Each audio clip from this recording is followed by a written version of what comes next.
आथिखालाव आसामाव थाखानाय जा मोन 14 स्केड्युल ट्राइब दङ बिसोरनि जेबो खहा जायालासेनो गोदान जा मोनद' हारिफोरनोहाय गोदानै एसटि होनो नागिरनाय बाथ्रा बेनि बेलायाव बुंगासिनो जे जेबो खहा जायालासेनो थाखानाय मोन 14 स्केड्युल ट्राइबफोरहा एबा ट्राइबेलफोरहा जेबो खहा जाया खहा जायै बायदि गोदानै बिसोरखौ थिसनदों बेयाव खुनु आसलते जुक्ति गैया खुनु बेबादि फर्मुला थानोनो हाया खारन भारतनि संबिजितावहाय मोनसेल' एसटिनि बाथ्रा दङ बेवहाय बे खहा जायैनि बाथ्रायानो गैया बेनिखाय जों सानो जे बिथांमोना जायफ्रा नागिरदों बिथांमोना ओबीसी हिसाबै दङ ओबीसी हिसाबैनो बिथांमोनखौ मोर पावार होनांगौ जिखिनि बिथांमोननि जौगानायनि राहा लामा बेफोरखौ नागिरनानै होनांगौ आरो गुबैयै बिथांमोना मानि थाखाय एसटि नागिरदों स्केड्युल ट्राइब जानो नागिरदों बेखौहाय आइडेन्टिफाइ खालामनांगौ जाहोनफोरखौ जे मा जाहोननि थाखाय बिथांमोना गोदानै एसटिआव हाबनो नागिरदों आरो बे जाहोनफोरखौ एसटिआव सोआलासिनो बेफोरखौहाय माबादिहाय सल्भ खालामनो हागोन माबादिहाय समाधान खालामनो हागोन बिनि लामाखौ सोरखारा आसलते नागिरनो नांगौ खारन गोदानै एसटि थिसनोब्ला बेयाव खहा जायैनि खुनु रावबो बेबादिहाय फर्मुला दिहुननो हानाय नङा आरो बेखौहाय बे थाखानाय एसटिफ्रा गनायनायबो नङा दिनै स्पेशली आहमनि बेलायाव जों नुदों जे बिथांमोना बुंदों जे जोंनो साख्रिनि रिजार्भेसन नाङा आरो एडमिसननिबो रिजार्भेसन नाङा अब्ला मानि थाखाय एसटि जानो नागिरदों बिथांमोना क्लियारलि बुंदों जे जोङो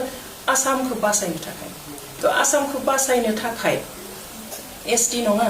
बिथांमोना आसाम एसेम्ब्लियाव आयेन आफादावहाय आयेन दाहोनो थाखायसो नारसिननो नांगौ जे माबादि आयेन दायोब्ला आसामखौ बासायनो हागोन आसाम बिधान सभा दङ एसेम्ब्लि दङ सोरखार दङ थ' बेयावहाय ओरैबायदि खान्थि दानांगोन ओरैबायदि ल' दानो नांगोन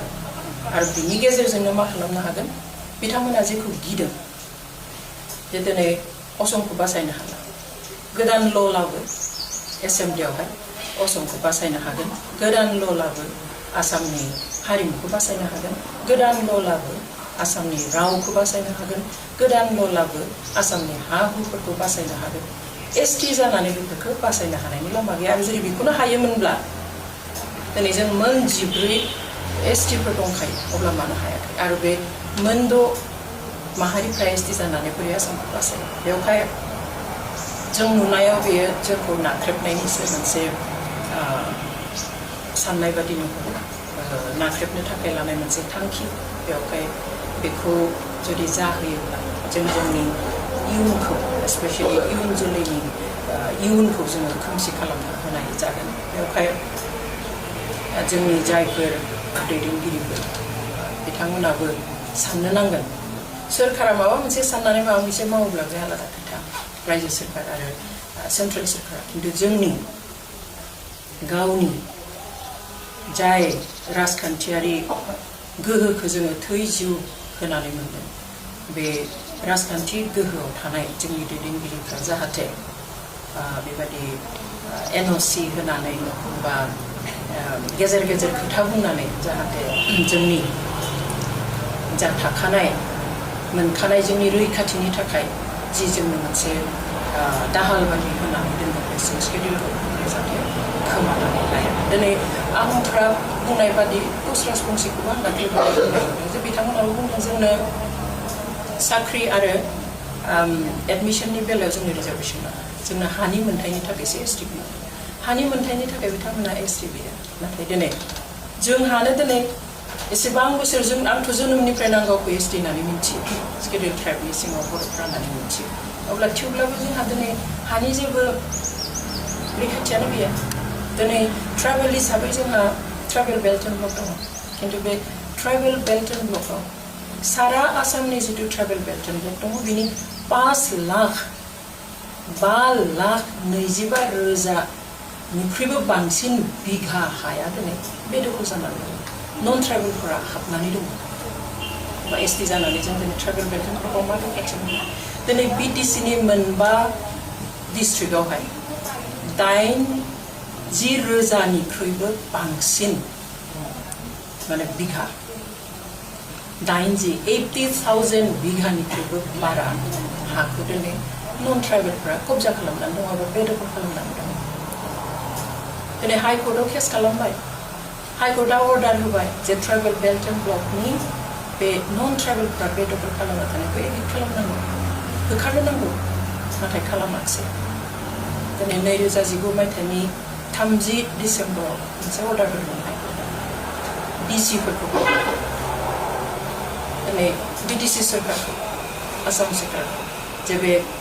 बे दखल जायफोरा आयेन बेरेखायै ट्राइबेलफोरनि हाखौ दखल खालामनानै होनाय बेफोरखौहाय गासैखौबो होखारनो नांगौ आरो बे हाफोरखौ उदां खालामनानै ट्राइबेलफोरनो होफिननो नांगौ दिनैसिम खालामाखिसै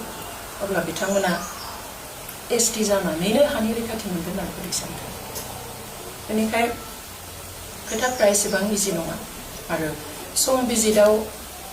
कुनु माबा भि माबा आर माबा इउ बेफोरबायदि कुनु एसटि थानाय माने गैया जानोबो हाया आरो बेफोरबायदिखौ जुदि मालाबा दिनाव खालामोब्लाबो जों सानो बेफोरनि थाखाय अनेक बोसोर नेनो नांगोन अब्लासिम हयथ' जेबोआनो थाहैनाय नङा खालि जोंनि गेजेराव बे नांलाय खमलायफोरा जालायबाय थागोन दिनै बायदिसिना गिदिर गिदिर इस्युनिफ्राय डाइभार्ट खालामनानै जोंनि जि मोन्थाय बेखौ दिनै लोरबां खालामनो नागिरदों बेखौ जोंनिफ्रायबो स्टेन्डखौ जोङो क्लियार खालामो आरो बेखौहाय दिनैनि खोथा नङा आं पार्सनेलि हिसाबैबो आं गोबां बोसोरनि आगोलनिफ्रायनो बे जिथु प्रप'जाल फैबाय थादों बे प्रप'जालनि बेरेखा आं बुंगासिनो बिथांमोननि जौगानायनि बेरेखा जों नङा नाथाय जि जाहोनफ्राव बिसोर नागिरदों बे जाहोननि थाखाय एसटि जानांगौनि जेबो गोनांथि गैया बेनिखाय जों सानो जे खालि जोंखौ मोनसे हारासमेन्ट होनाय जों ओरैनोबो जोंहा जेबो गैखाया आरो गैयिखायनो जोंनि रैखाथिनि थाखाय बे बेबस्थाखौ खालामदों आरो दिनै बे बेबस्थायाव जुदि जों खालि 45 लाखसोल' मानसि दङ 14टा मोन 14 एसटि ट्राइब्सफोरनि गेजेराव ओजों जायफ्रा बिदों 6टाल' जानो हागौ जन'गोष्ठिया नाथाय बेयाव 1.5 कोटि आसामनि टटेल पपुलेसन जेसेबां जोंहा आसामाव अनजिमा दङ सुबुं अनजिमा बिनि खावसेयानो बेयाव हाबनानै दङ अब्ला माबादि बेलेन्स जानांगौ बे 45 लाख आरो 1.5 कोटिनिख्रुइबो बारा बोरै बेलेन्स जानो बोरै गसंथानो हानाय जानो अरिजिनेल ट्राइबेलफ्रा बेवहाय बे खुनु मथे सम्भब जाया जुदि बिथांमोना माखौबा गिदोंब्ला मानिबा थाखाय दिनै असमिया बा आसामा जोबनोसै बा थ्रेट फैदों होननानै सानदोंबा बे थ्रेटफोरखौ आइडेन्टिफाइ खालाम आरो बे थ्रेटआ जोंनिफ्राय फैयाखै बेवहाय बेखौ रोखा जानांगोन आरो बिथांमोनाबो बुजिनो नांगोन दिनै जुदि जों नायो जे आसामाव जुदि जोङो मोनसे कमिउनिटिनि हारिखौ जुदि जोङो बिजिरनानै नायोब्ला आहमनि गेजेरावनो जोङो बयनिख्रुइ सिंगल मोनसे कमिउनिटि हिसाबै बिथांमोनानो बयनिख्रुइ गोजौआव बयनिख्रुइ बारा साख्रि मावग्रा बयनिख्रुइ बारा धोनि बयनिख्रुइ बारा फरायनाय बयनिख्रुइ बारा फरेन कान्ट्रिफोराव आसामनि सासेल' नङा चिफ मिनिस्टार जालांनाया बेवहाय बिथांमोन बादि एडभान्सड मोनसे माहारिया जुदि जों बादि जायफोरखौ दिनै एसटि मर्यादा होनानै दोनख'आबा रैखाथि होआब्ला जोबलांगोन होननानै साननाय बे हारिफोरजों जुदि दिनै थाफानो नागिरोब्ला बे जोबोद दुखुनांथाव आरो दिनै सोरखारा खालि राजखान्थिनि मुङाव राजखान्थि खालामोब्ला मोजां आरो बेनिखायनो मोजाङै बाथ्राफोरखौ साननानै दिनै इलेक्सननि थाखायल' हिसाब खालामालासिनो गावनि सोरखारखौ बासायनो थाखायल' हिसाब खालामालासिनो थारैनो बे जेनुइन जायफ्रा अरिजिनेलि क्राइटेरिया कनस्टिटिउसनाव होनाय क्राइटेरिया फुलफिल खालामनाय आरो दासिमबो जोथोन लानो गोनां जोंफोरबादि बे मोन 14 जा ट्राइबेल माहारिफोर दङ बिथांमोननि खोथा साननानै जाहाथे पलिटिक्सनि नामाव जाहाथे पलिटिक्स खालामा बेखौ जों जोंनिफ्राय खावलायो दा जे आथिखालाव मोनसे खोथा ओंखारबाय थादों बयबो बुंबाय थादों जे आथिखालाव थाखानाय एसटिफोरनि जेबो खहा जायालासिनो गुबुन मोनद' हारिफोरनो एसटी होब्ला जोंहा बुंनांगौ गैया किन्तु बे खोथाया जानो हाया बेवहाय कुनु जुक्तियानो गैया कुनु बेबादि फर्मुलायानो थानो हाया जे गोदानै मोनद' हारिफोरखौ एसटी खालामगोन आरो गोजामफ्रा खहा जाया बे जानोनो हाया खहा जाथारगोन बेनिखायनो दिनै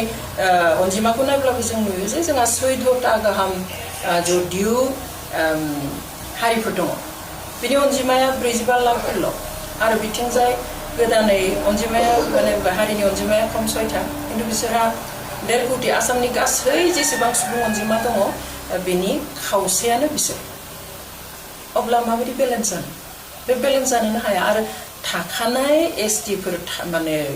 फोरनि जेबो खहा खालामालासिनो गुबुन एसटी होगोन होननानै बुंनाया जेबो ओंथि गैया बे जानो हाया एसटी थाखानायाव गोदान एसटी खालामोबा खहा जाखाथारगोन